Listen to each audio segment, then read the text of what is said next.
গল্পকথন by Kallol chapter 2-তে আমাদের আজকের নিবেদন আশাপূর্ণা দেবীর লেখা নীল রক্ত।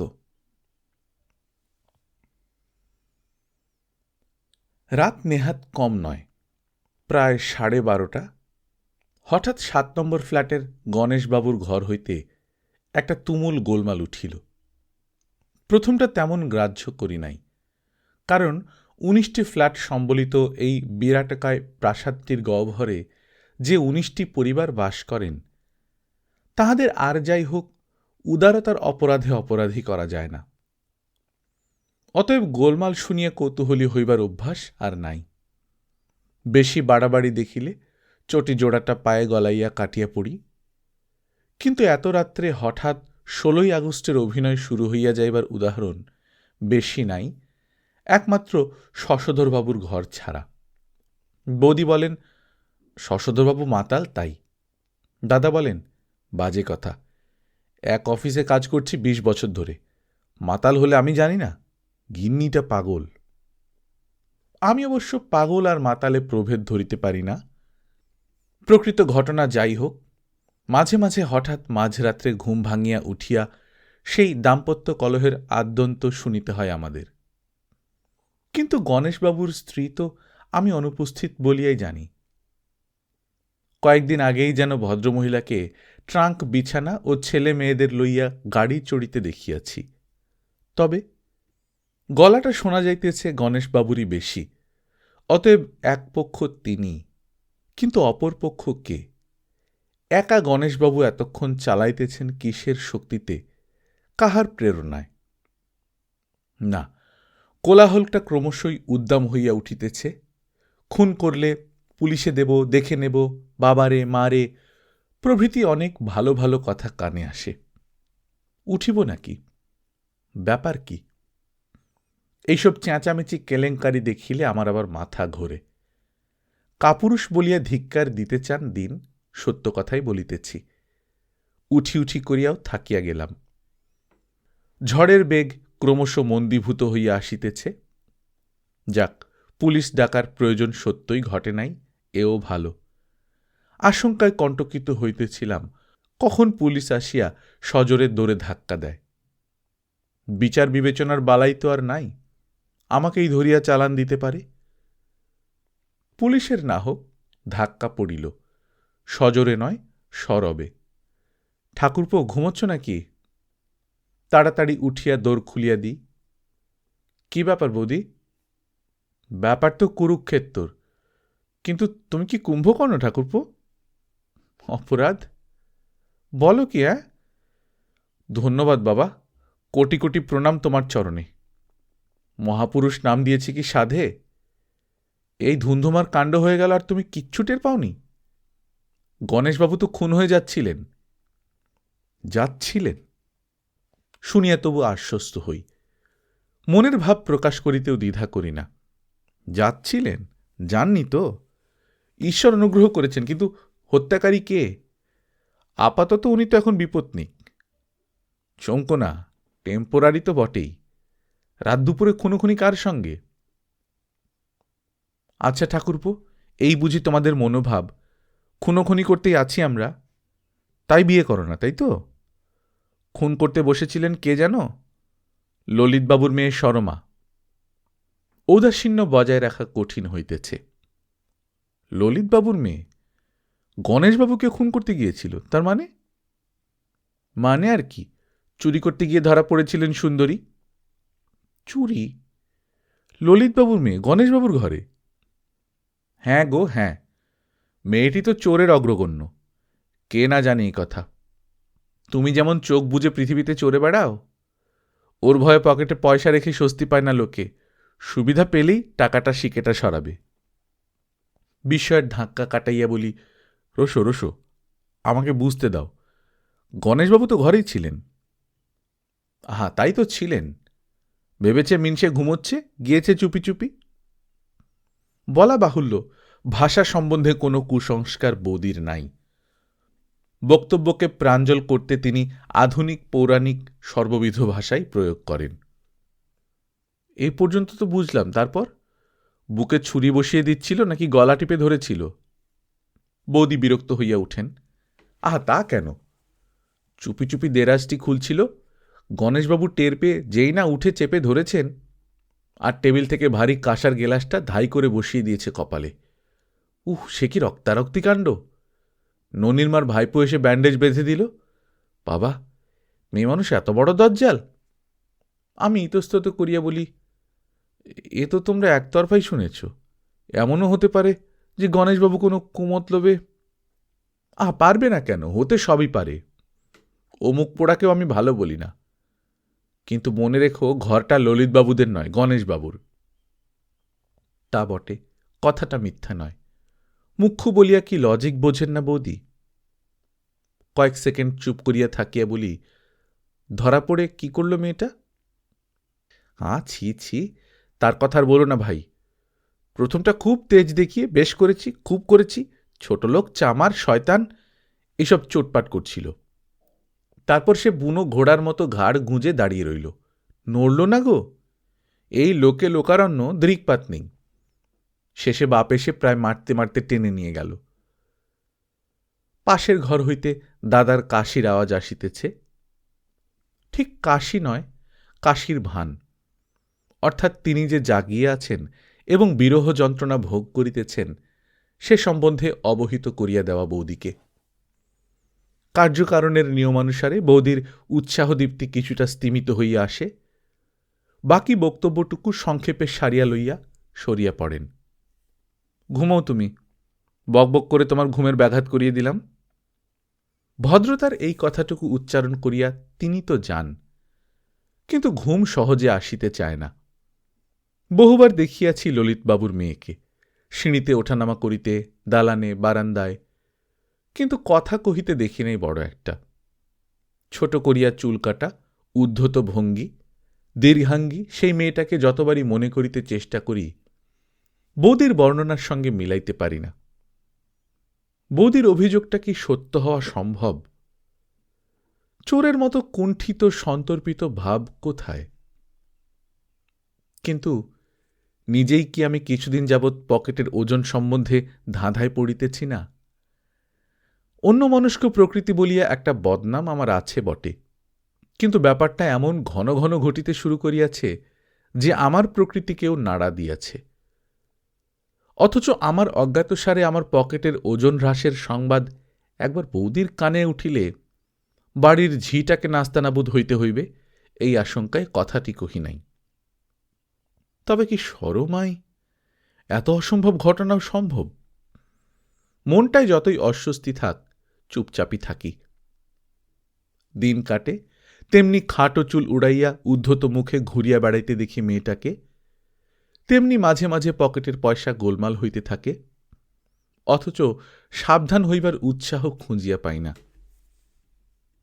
হঠাৎ একদিন গণেশবাবুর মতো আমিও হাতে নাতে ধরিয়া ফেলিলাম। লাস্ট শোতে সিনেমা দেখিয়া ফিরিয়াছি, ঘরে ঢুকিয়া সুইচটা জ্বালিতেই স্তম্ভিত হইয়া গেলাম।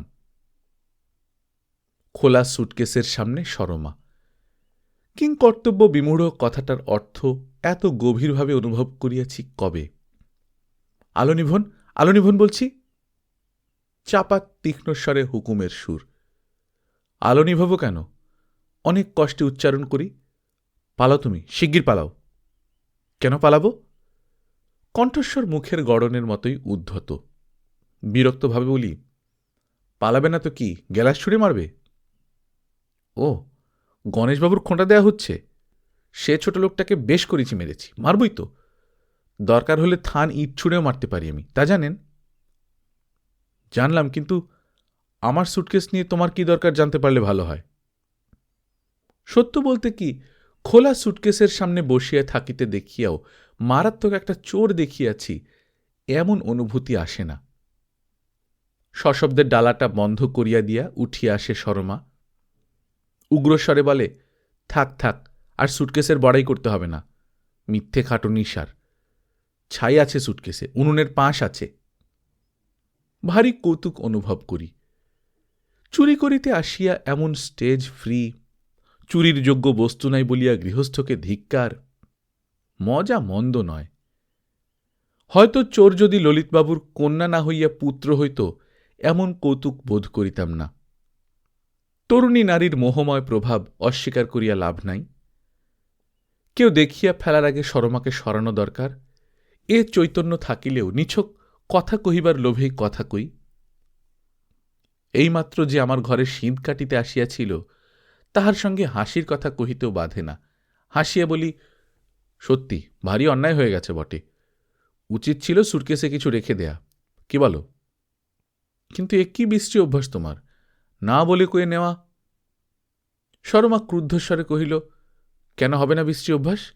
কেউ কি ইচ্ছে করে দেবে 1 পয়সা? বাহ, তাই বা কেন দেবে লোকে? শুধু শুধু কে কাকে দেয়? সরমা আমার কথায় উত্তেজিত হইয়া ওঠে। জানি জানি কেউ কিছু দেয় না শুধু শুধু, তাহলে কি করব আমরা শুনি? না খেয়ে মরব? বাবা ভাড়া দিতে পারে না বলে বাড়িওয়ালার ছেলে কি যাচ্ছে তাই অপমান করছে, রোজ দেখতে পান না? গম্ভীরভাবে বলি, সে তোমার বাবা বুঝবেন। বাবা বুঝবেন? আহা, কি বুঝবান বাবা আমার? শর্মা ভ্যাং চাইয়া উঠে। বাবার বোধশক্তি সব আছে যে, মদ খেয়ে পড়ে থাকে 24 ঘন্টা। তীব্র উত্তর এবারে আমি দিই। তাই বুঝি তুমি সুসন্তানের মতো উপার্জন করে মদের পয়সা যোগান দাও? তা পথটা মন্দ নয়, খাটুনি নেই। হঠাৎ যেন ফাটিয়া পড়ে শর্মা। তাছাড়া আর কি করব? আমি কি লেখাপড়া শিখেছি যে চাকরি করে টাকা আনব? ছোটলোক গণেশবাবুটা যা বলে তাই শুনলেই বুঝি ভালো হয় আপনাদের? গণেশবাবু কি বলেন তা অবশ্য আমি জানি না, তবে অনুমান একটা করিয়াছিলাম, সেই রাত্রেই করিয়াছি।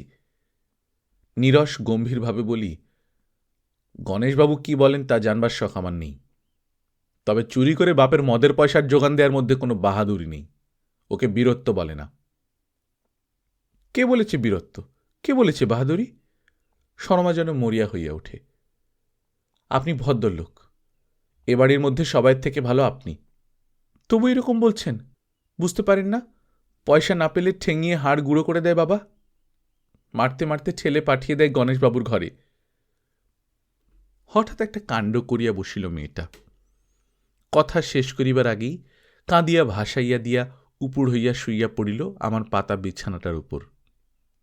বুঝুন আমার অবস্থা, টানিয়া তুলিবার উপায় নাই, অথচ কে কোন দিক হইতে দেখিবে তার ঠিক নাই। করি কি?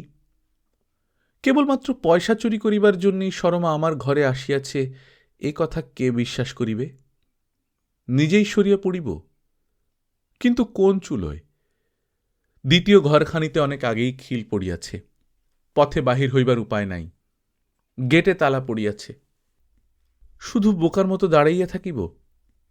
বাধ্য হইয়াই বিছানার কাছে দাঁড়াইয়া বললি, এই শুনছ, তুমি কিন্তু পালাও লক্ষ্মীটি, ভারী বৃষ্টি হচ্ছে এটা। এই নাও, যা টাকা আছে আমার কাছে নিয়ে চলে যাও, দোহাই তোমার। চাই না টাকা, ছাই টাকা। কত টাকা দেবেন আপনি? কত দিতে পারবেন? কদিন চলবে? অপরাধীর মতোই নিজের কর্তব্য সম্বন্ধে প্রশ্ন করি, কিন্তু আমি আর কি করব? আপনি সব পারেন, আপনি আমায় এই দুর্গতি থেকে বাঁচান, দুটি পায়ে পড়ি আপনার, আর পারছি না আমি।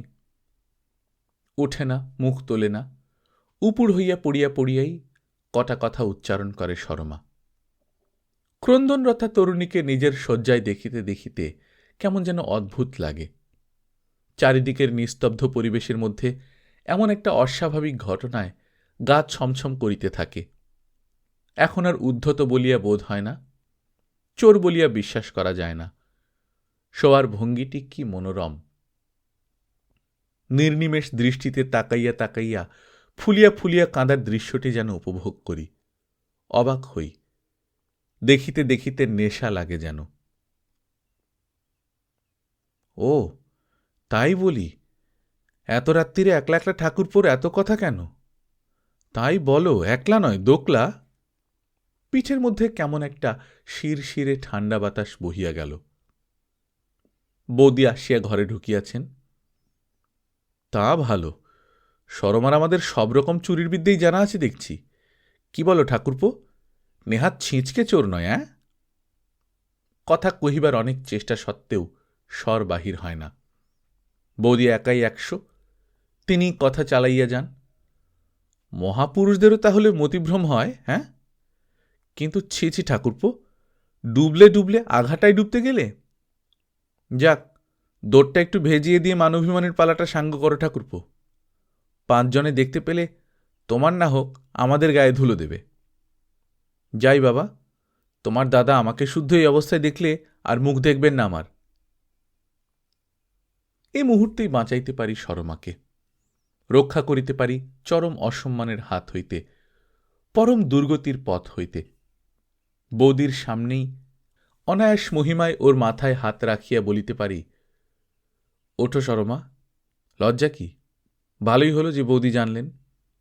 এসো, আমরা দুজনে একসঙ্গে ওর আশীর্বাদ চেয়ে নিই। বলিবার মতো এমন ভালো ভালো কথা অনেক আছে বাংলা ভাষায়।